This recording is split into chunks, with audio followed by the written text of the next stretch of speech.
for us to begin to look at the future and know that it's possible that we can have our dream. Yes, it is. Other people have done it, then we can do it. We fail a lot of times. Well, a lot of other folks failed, and eventually they came back and they succeeded. So it's possible we can have what we want. And we know that we want to get it. It's necessary that we align ourselves with people that think like we do. It's necessary we get negative, do-nothing people out of our lives. It's necessary we never stop learning and growing and developing ourselves. It's necessary that we never give up. We know that it's you, it's me. It's being responsible for our stuff and deciding that we're going to keep on keeping on, that we're going to find a way to win or find a way to make it happen. And we know it's hard. It's not going to be a picnic. Yes, it's hard. It's hard. And we will do it hard. And once we do it hard and we go through it, we realize it was worth it. And once you discover it was worth it, it is done. It's done.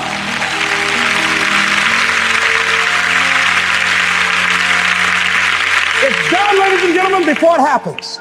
Well, here's what I'm suggesting to you. That when you're working, you have a wall to break through. Let's say a friend of mine who runs a marathon, and he says, when he's running the 26-mile marathon, he said, let's say that hypothetically, that 18th mile is the wall. He said, Les, when you get there and you're running, he says, everything in you is telling you to stop, to give up. Every muscle is aching. And you're saying to yourself, I can't do it. I can't do it. And you just keep on and you keep on and you keep on. It seems like you're moving at slow motion. And then eventually when you break through that 18-mile wall, then you know it's like done and you're on automatic and you glide on in and you know it's there. You know you're going to get to the finish line. And we've all had experiences where we were working on something and we knew it was possible. And we did those things that were necessary to bring it into reality. We took the responsibility to make it happen. Other people couldn't see it. A lot of people didn't believe it. You were attacked. You were criticized. People were opposing you, but you kept on doing it. It was hard. It was rough. It was difficult. But to you, it was worth it. And eventually you got to a level, you know, can nothing stop me now. I'm on the move. I'm on the move.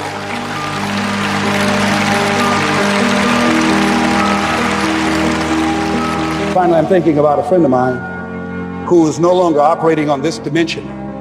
His name was Jack Boland.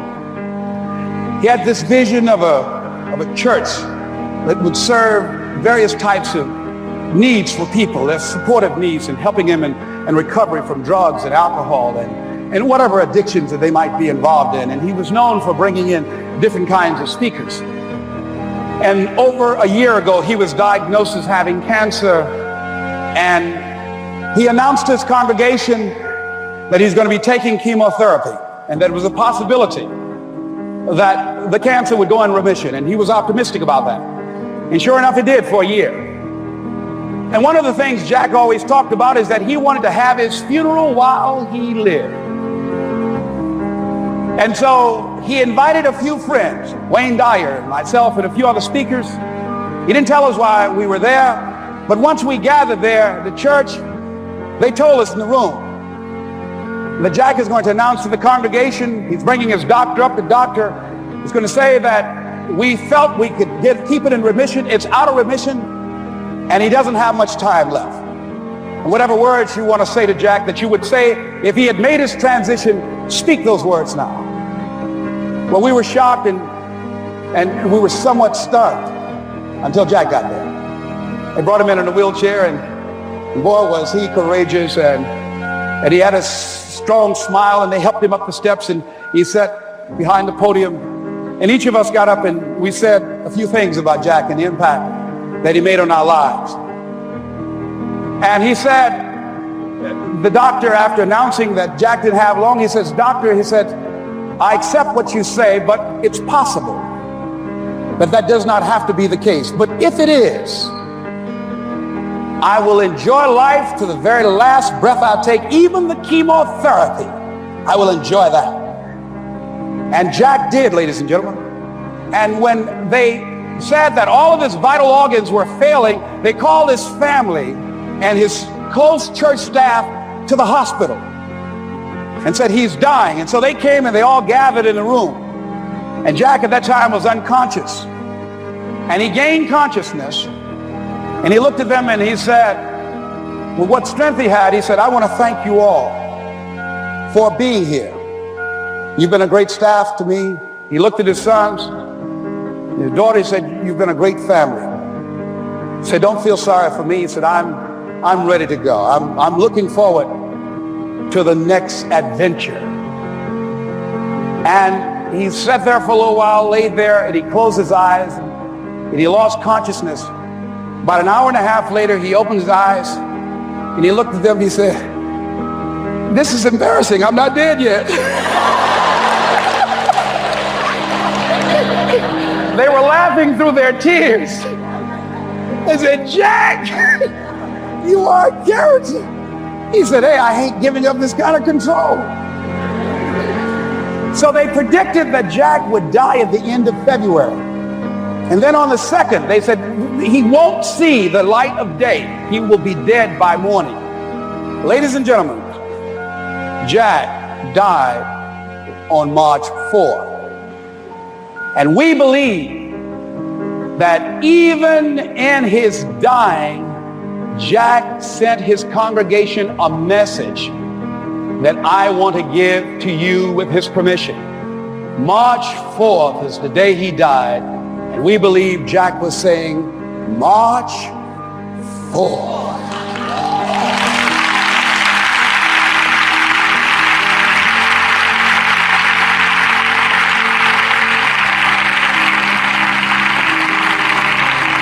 So I say, as you look into the future, while other people are giving up, feeling like victims, feeling powerless, becoming negative, turning on each other rather than to each other, feeling that they can't make it, be ye not conformed to this world, but be ye transformed by the renewing of your mind with the mindset of that it's possible that we can save this generation.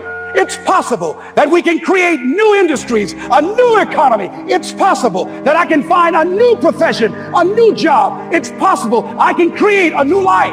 And it's necessary that I become actively involved in becoming a positive force in my life and on the planet.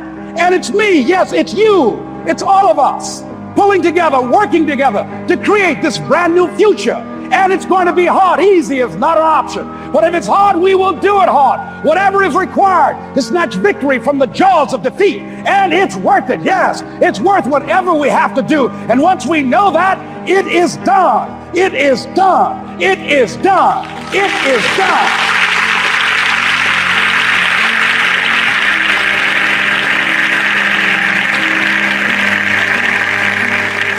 Everybody can transform a kind of inconvenience in a huge advantage.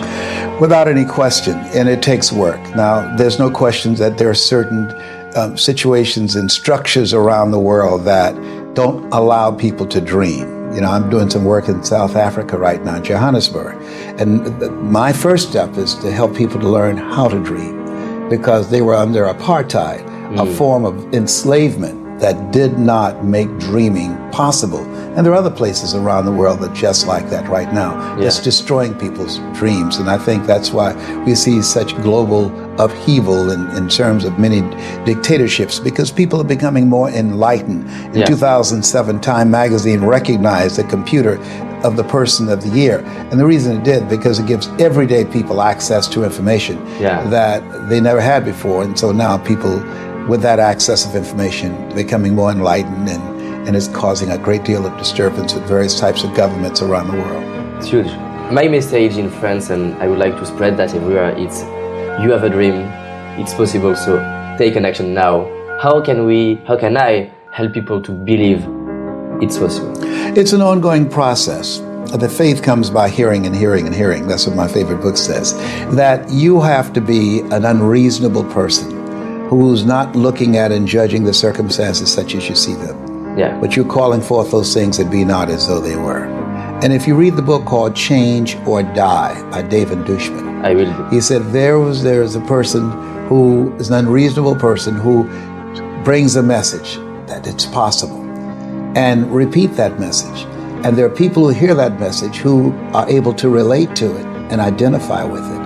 And then they begin to move from and develop a whole approach to life with that new level of enlightenment, that as he speaks or she speaks, it begin to give people a vision of themselves beyond their circumstances and their mental conditioning, and challenging them to begin to embrace some habits that cause them to make some new choices that will help them to carve out and become the architect of their future, as opposed to becoming volunteer victims. Great. You do a lot of speeches Yes. all around the world, and you are not the only speaker. A lot of speakers. So, according to you, I'm a trainer. I'm known as a speaker, but my gifting is I started out as a trainer, teaching people how to live their dreams, teaching them how to use their voice and their story and leverage their knowledge to go from being local to being global. That's what my gifting is in. So as a trainer, why there are some speaker or trainer who give only a kind of information, at the end you say, oh, it's interesting, and other speakers like you, according to me, and you feel something and you're not thinking about, oh, it's interesting, but I can do that. I want to take an action. I want to change something in my life. I don't know if it was interesting, but I will change something in my life. What are the differences? Well, there are many speakers think that people are stuck because of lack of information. I always say, if information could change people, everybody would be skinny, rich, and happy. They don't need us to come in and speak. They can go online. They can Google the information. So information alone cannot create transformation. That in order to change human behavior, you have to create a significant emotional event. The materials that I provide, the training that I provide, is designed to impact a person's mind, their heart, and their spirit. And so the goal is to distract, dispute, and inspire, to interrupt their story. How people live their lives is a result of the story they believe about themselves. So when I'm training speakers, I teach them how to become a strategic, experiential storyteller. Be strategic on how they use their story. You never make a point without a story, and you never tell a story without a point. And experiential, because Oliver Wendell Holmes said that once a man or woman's mind has been expanded with an idea, concept, or experience, it can never be satisfied to going back to where it was. And so when you take that approach to change how they think and what they feel, then you now have positioned yourself to begin to create a thirst. There's no saying you can take a horse to the water, but you can't make it drink. You create a thirst where they want to drink, where they want to change. And now you have, because of their encounter with you, you have now allowed yourself to be an instrument, as Mother Teresa would say, in the hand of God. And now that person will begin to write a new chapter with their lives. So it's about how do we change the story that people believe about themselves that's been given to them by life, given to them by their circumstances. We learn between ages 0 and 5 what's available for us and what's not available for us. And based upon those experiences and the people around us and our environment, a word formulates in our mind. It's either yes or it's no. A word formulates in our heart. It's either yes or no. It formulates in our spirit, yes or no. And there's various things that can impact the formulation of that word and the conviction behind it and how we move our lives forward. My goal, if the word is no, is to interrupt that word and to change it to a very affirmative yes. It's great. I love that. How to have a strong will? Because a lot of speakers are speaking about you have to have will, but how? Will is, that's why I talk about the mind, the heart, and the spirit. The reason we celebrate Nelson Mandela is that for 26 years, they tried to control his mind. They were able to control his body. But most importantly, they couldn't break his spirit.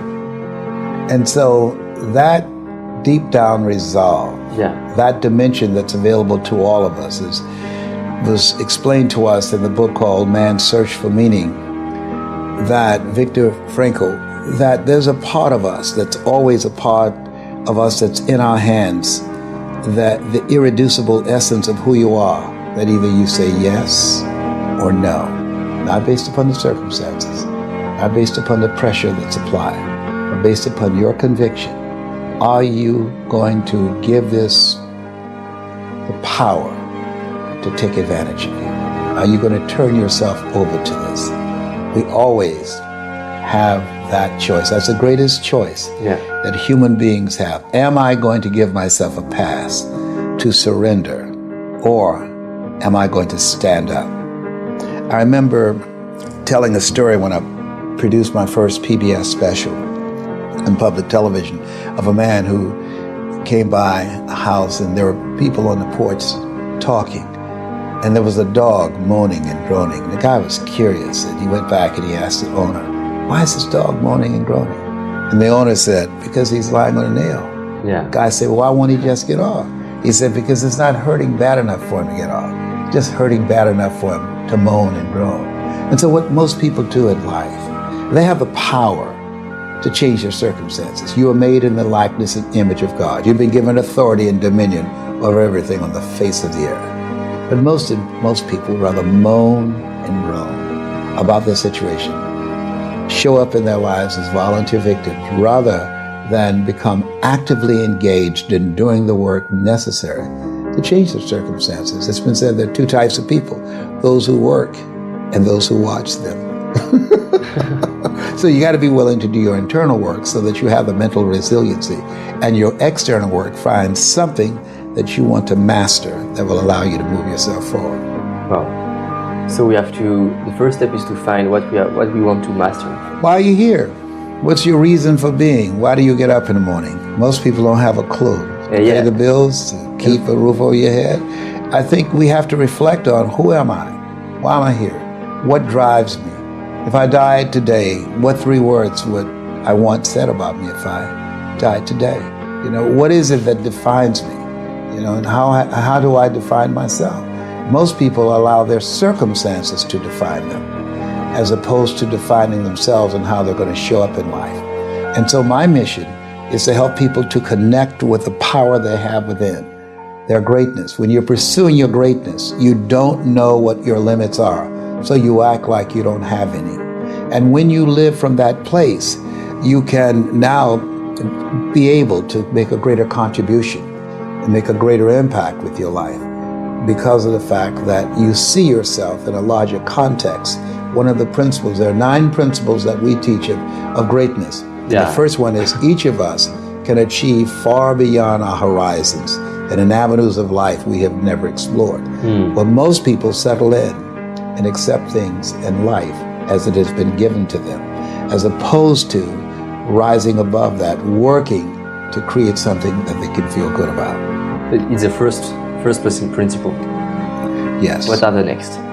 The next one is we must take responsibility for our actions and our reactions. Yeah. When you look at your circumstances, you know, George Bernard Shaw said, the people look for the things that they want in life, and if they can't find them, they create them.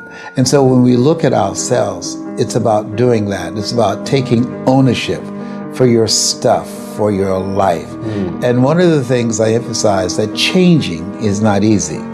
That changing your life, changing habits, reinventing yourself, picking yourself up after life has knocked you flat on your back. I've got to say, when life knocked you down, try and land on your back, because if you could look up, you could get up. Well, that sounds cute, but that's not easy. When I was diagnosed with prostate cancer 17 years ago, that first time that happened, I said, hey, I can handle this. Then when it came back a year later, last year, 17 years later, and this time, it had metastasized to 7 areas of my body and ate 40% of my T1 vertebrae. Now the stakes are higher. Is this life saying, okay, Mr. Motivator, you beat cancer the first time. What you gonna do now? You know, I started laughing. When the doctor told me, he said, why are you laughing? Are you in denial? I says, no. I said, I feel like Mother Teresa. He said, what do you mean? She said, Lord, I know you know how much I can bear. I just wish you'd have so much confidence in me.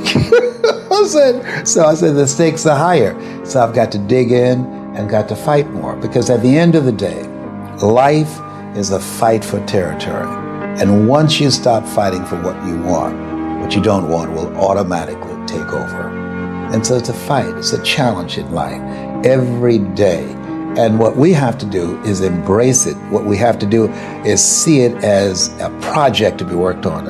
I read something once that I live by. It said, in life, you will always be faced with a series of God-ordained opportunities, brilliantly disguised as problems and challenges.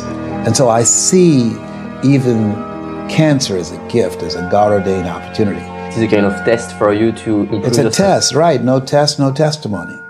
Yes. Wow. And so you have to be willing to step up and handle it. Anybody can have faith, David. If the bills are paid, if they have their health, the marriage is working out fine, the children acting like they have good sense, they have a lot of money in the bank, a lot Everything of is perfect. investment. Anybody can have faith under those circumstances. The true challenge of faith is when life knocks on the door. The true challenge when you lose your health, or something happens to someone you care about, or you lose your wealth, or some tragedy happens to you. All of us over the next year will experience at least 3 tragedies. We will experience it personally or someone we care about.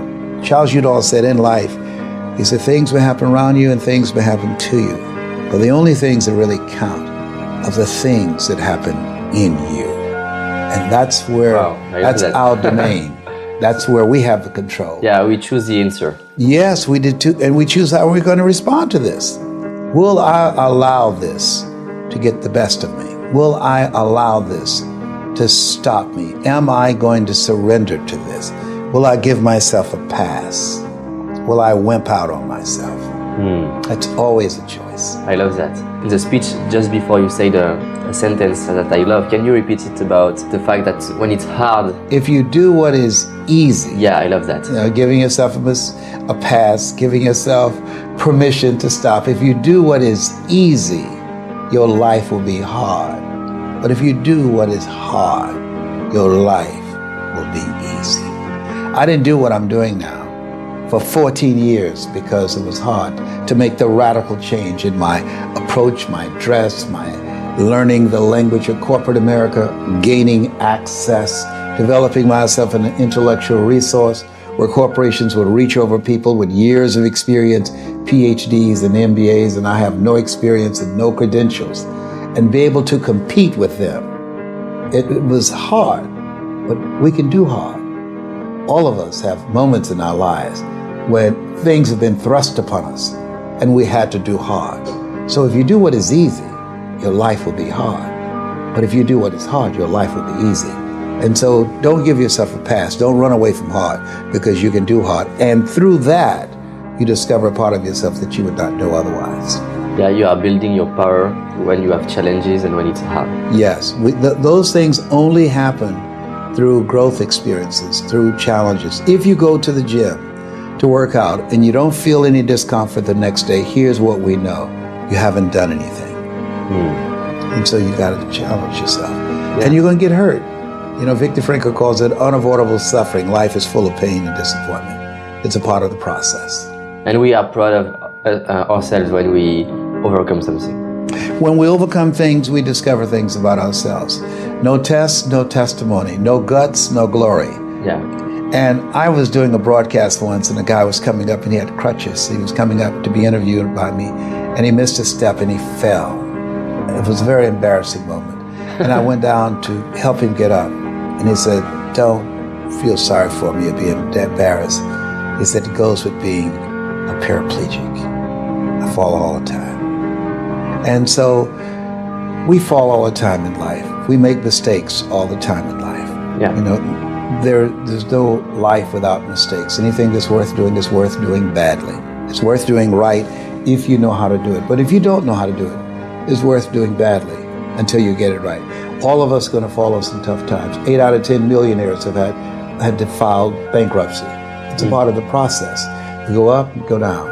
And we learn things during the tough times. That's where we really learn things. That's where we begin to discover things about ourselves. Adversity introduces you to yourself, that are part of yourself that you would never know otherwise when things are going real good for you.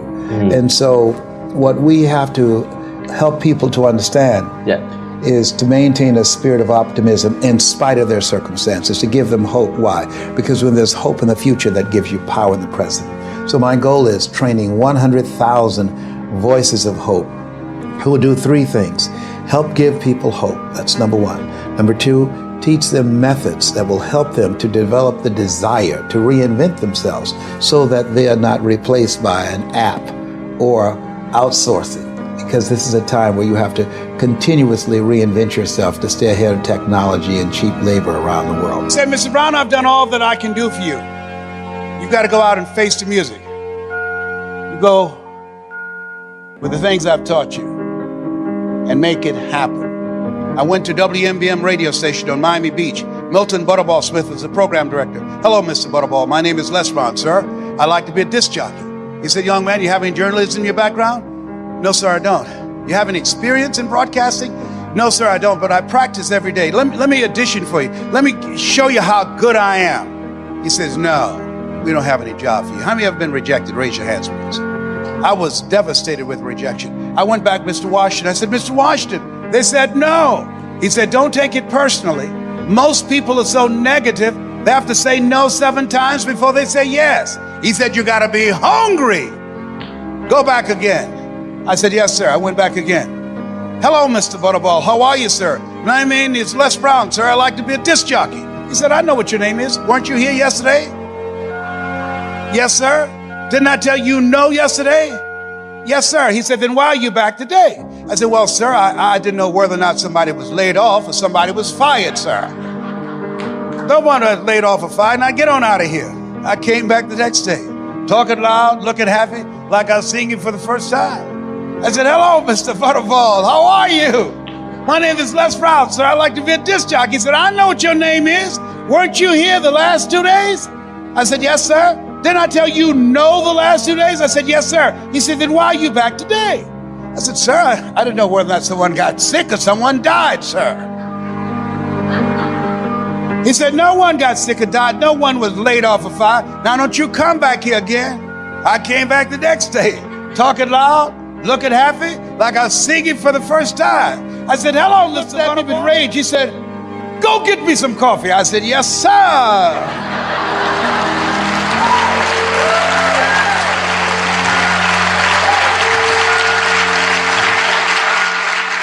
My favorite book said, the greatest among you will be your servant.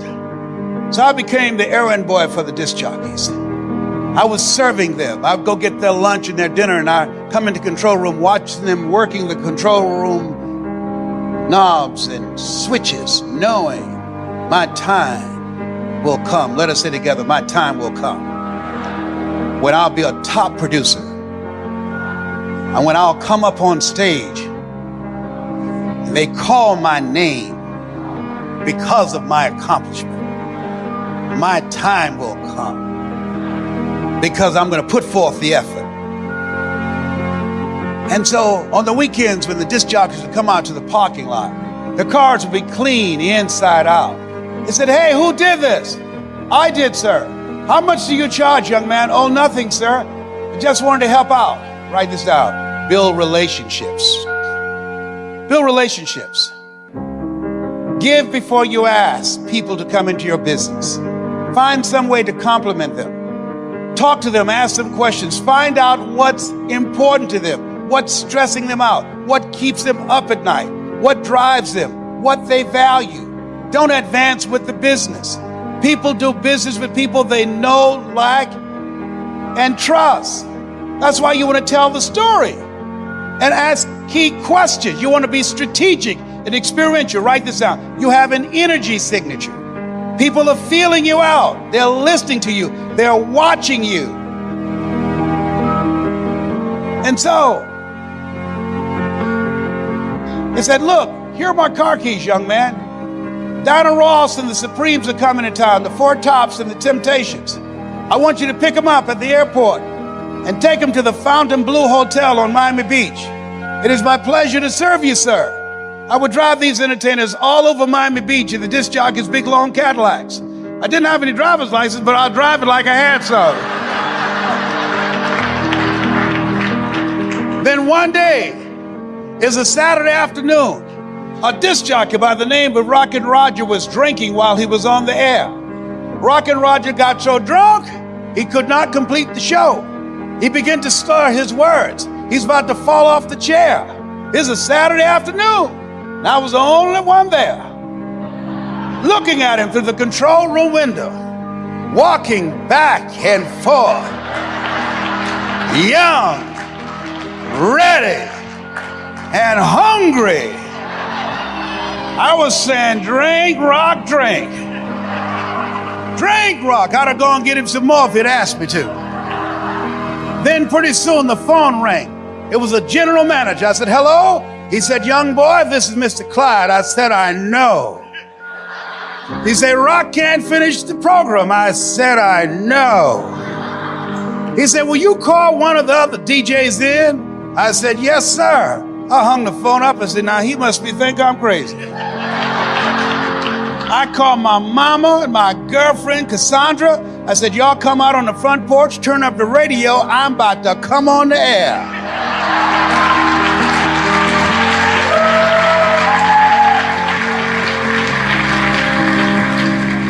I waited for about 20 minutes and I called him back. I said, Mr. Klein, I can't find nobody. He said, young boy, you know how to work the controls? I said, yes, sir. He said, go in there and segue the records, but don't you say nothing here. I said, yes, sir. I couldn't wait to get old Rock out of the way. I put on a fast record. I said, look out, this is me, LB Triple P. Les Brown, your platter playing papa. There were none before me and there will be none after me. Therefore, that makes me the one and only. Young and single and love to mingle. Certified, bona fide, duly qualified to bring you satisfaction and a whole lot of action. Look out, baby, I'm your love man. I was hungry. Give the old man a round of applause. I was hungry. I was hungry. I was hungry. You gotta be hungry.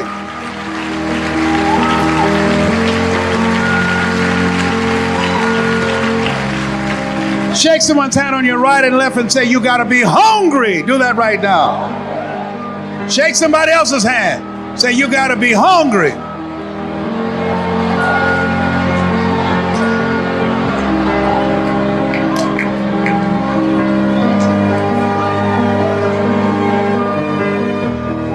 Where do we go to get that energy we need and that to keep our focus and to keep our drive?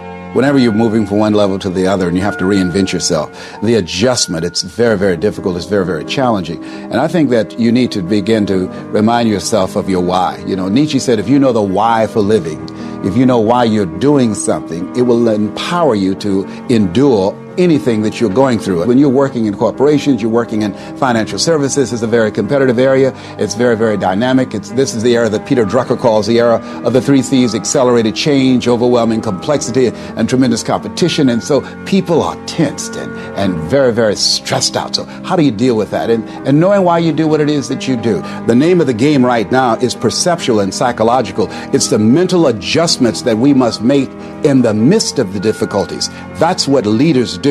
Leaders don't panic. They're not intimidated by the change. They're not intimidated by the difficulties. What they are empowered by it. I remember reading something that says, not what you don't have is what you think you need that keeps you from handling the difficulties and the challenges of life. That we have everything we need within us to face and to deal with whatever we have at hand, because we're more powerful than anything that we're up against. Now, these mental adjustments and this idea that I've got what I need, I mean, in some ways that represents who I am. For many years, I was living a life that I was not designed to do. I'm designed to speak. That's what I do. But for 42 years, I'm 62 now, for 42 years, I was doing something I wasn't designed to do, because when I looked at what I wanted to do, that was to speak, to train, to empower people, that my inner conversation to myself was, Les Brown, you can't do that. You were labeled educable mental retarded in the 5th grade. You have no college training. You were born in an abandoned building on a floor. You don't even know your birth parents. You can't do that. You are DT. You were called the dumb twin. Those words became my reality for many years. And then someone came along and interrupted that conversation in my head and said, Mr. Brown, they tell me about to drop out of school. And I said, well, yes. Why? I'm not smart like my brother. And I'll never forget when we first met, I was in his class waiting on another student, and he came in and said, young man, go to this board and work this problem out for me. I said, sir, I can't do that. I'm not one of your students. He said, it doesn't matter. Follow my directions anyhow. And I said, I can't, sir. And he said, why? I said, sir, because I'm educable mentally retarded. He said, don't you ever say that again. Someone's opinion of you does not have to become your reality. So now this man changed how I saw myself. When I saw myself as the dumb twin, and that was the conversation in my head, that was given to me, that's what I believed, I accepted that. So the things that I was up against academically, they began to appear not as difficult as I thought they were, because now he empowered me. Before then, right before then, up to that point, the things that were placed before me, I would stumble, I would slow the class down because I was convinced that I was dumb. I believed what they said to me. And this guy came along and he changed my perception of myself. Someone said that people don't live life as it is, they live life as they are. And so what we have to do as leaders, I don't care where you are in customer service, managing people, that you have to do during the tough times, you have to bring the best out of you. How do you move forward through the challenges of your life when, sometimes they come one after another?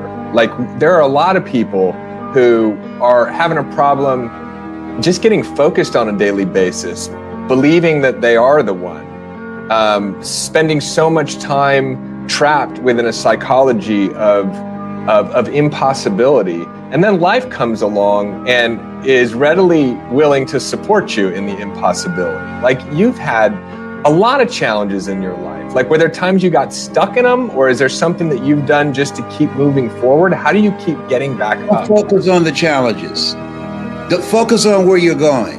Keep it moving. I remember when I lost the first home that I bought for my mother because I didn't do a title search. And I'll never forget when I was standing behind the truck, unloading the truck, and I was crying. The neighbors were looking out and said, Mamie, y'all back? Yes, Leslie didn't do a title search and we were foreclosed on, and our furniture was set outside. And my mother came to the back of the truck, and I was thinking about, here I am, back here in this home that I took her out of, back here in this rat and roach infested house. And that's all I can think about. And look at people looking at me. This is so humiliating. And my mother taught me a lesson. She said, boy, why are you crying? I said, Mama, I feel so stupid. I let you down. I feel so stupid. I wanted to make you proud of me. I wanted to buy your home. I made a mistake. And she said, Leslie? I said, yes, ma'am. She said, hold your head, boy, up. Hold your head up. And she said, we still have each other. Now, that was major, because as opposed to focusing on the foreclosure and our furniture being set out, and the humiliation of being in the neighborhood, people coming out looking, Mamie, y'all back? I focus on, we still have each other. And that's all I focus on. We still have each other. And I focused on that, and that was the fuel that empowered me to get another house for us within 60 days. But had I focused on what we lost, Helen Keller said, in life, that many people, when one door closes, another door opens. But most of us spend time looking back, complaining about the closed door. We don't see the open door. That was a new opportunity for me to use my talents, my abilities, my skills. I learned some things that I did not know the first time. I learned from that, and I was able to get another house, a larger house, but most importantly, I focused on what was most important. I was still with my mother. I was not having a dirt nap. She was still here. We had each other. That was most important. We went in the house, the rats and roaches were playing cards. And oh, Mamie's back. Oh, we about to have sweet potato pie up in here. Welcome back, guys. Mr. Brown, you've had to overcome so many different challenges in your life. As a father, a husband, someone who's gone through divorce, someone who's lost their job, someone who's faced so many obstacles, and you could have easily given in to excuses. You could have easily bought into all of the self-imposed limiting talk that so many people find themselves up against, where did you get the will to? I hear you talk about willingness. Where did you get the will to continue to overcome, stay focused on your dreams and your goals, and to make things happen? For those that are listening that are in that place right now. I'm so glad you asked that question. One of my favorite books is Man's Search for Meaning, Viktor Frankl. And he said he was in the Nazi German concentration camps. He said the Jews that survived the inexpressible cruelties of Nazism had some power greater than themselves that they believed in, or some movement that they bought into, or some family member that they were determined to see again. And what it boiled down to, he said, if you know the why for living, you can endure almost anyhow. If you got a reason that drives you. My reason was I had made a commitment. I was going to buy my mother a home. And nothing was going to turn me around. I was going to make that happen. That was not some wish. My brothers and sisters, they didn't share it. They thought I was crazy. But that became my reason for being. I faced a lot of rejections. And I just saw it as a part of the process, that you have to roll with the punches.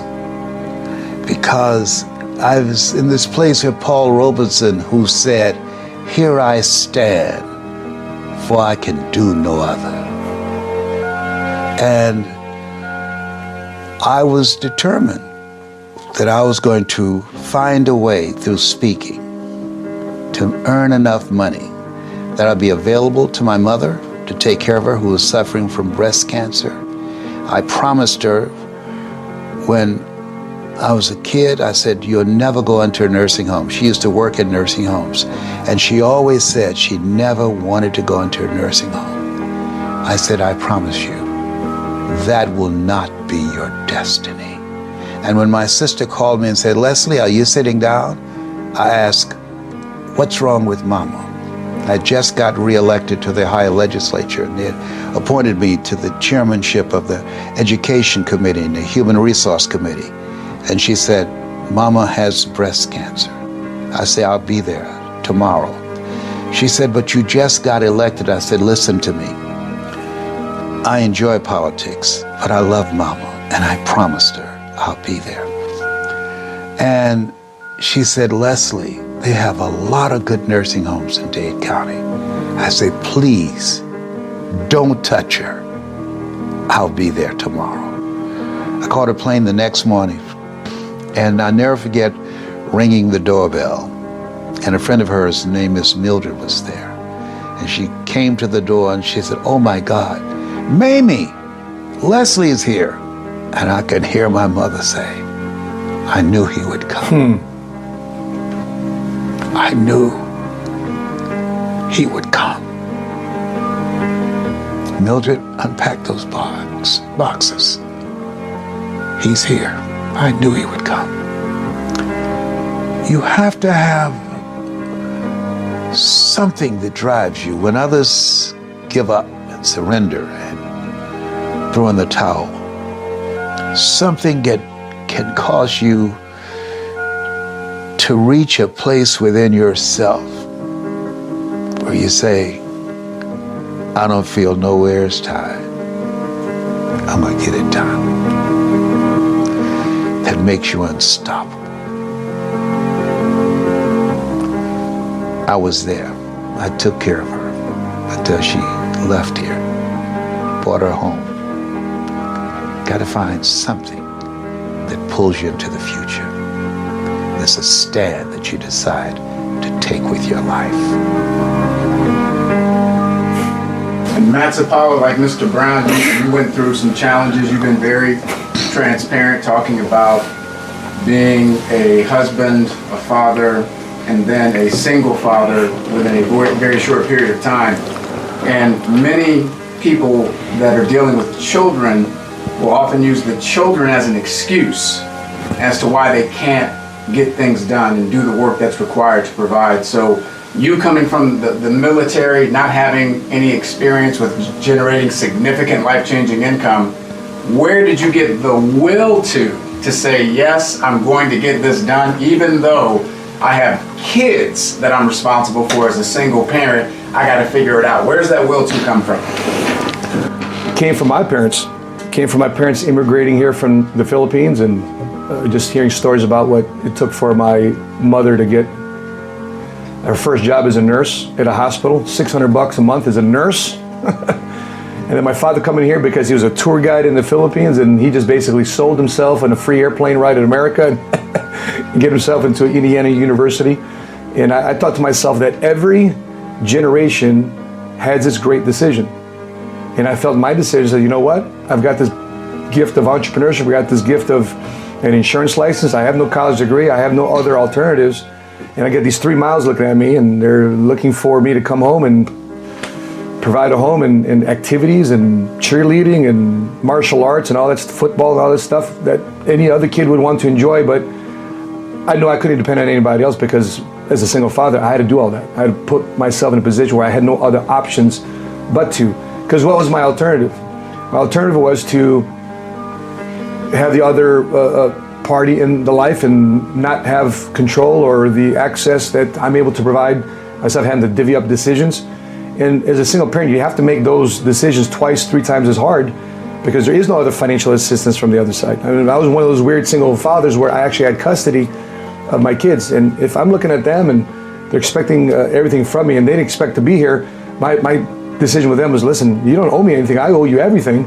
At least at the very extent of showing you an example of what to do during tough times, and showing you and giving you a work ethic. And so when I'm looking at this and I decide to put a flag in the ground, I want to be able to say, I want my kids to say, you know what, I may not agree with everything that daddy did, but man, I respect him. I respect his hustle, I respect the grind. And I found that the older they've become, the smarter I've become to them. And so we may not have times when they were teenagers or in their late teens and early 20s, but now as it's starting to get older, now they're starting to understanding the perspective of where I came from. So that was the future self I was talking about. What would these kids say? They may not agree with me, but man, my dad is somebody I want to follow. His footsteps may not be necessarily, or his career may not be the career, but man, I want to follow the way he went about business, the way he went about making decisions in his life. And I want to be able to them to say, my daddy gave me a great last name. Now it's up for me not to screw it up.